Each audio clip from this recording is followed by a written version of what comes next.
Welcome to the Banker Lamp. Please enjoy the video. You start by protecting your data and gathering evidence.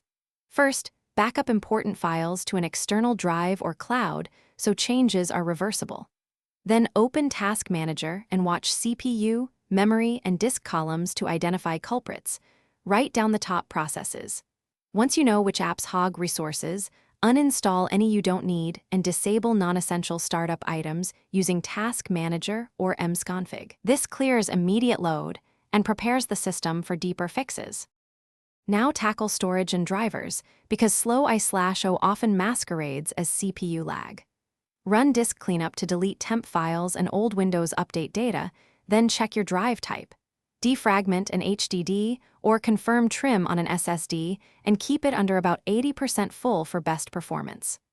Once done, update Windows, chipset, and GPU drivers, and install any Acer firmware or BIOS patches. These often fix throttling and compatibility. After updates, reboot. For final optimizations, switch the power plan to high performance and configure graphics settings appropriately for battery versus plugged-in use. This prevents aggressive throttling. Run a full malware scan, then open command prompt as admin and run sfc/scano to repair corrupted system files. If issues remain, perform a clean boot to isolate background services. As a last resort, consider adding RAM, replacing an HDD with an SSD, or doing a factory reset after backing up. If nothing helps, contact Acer support for hardware diagnostics.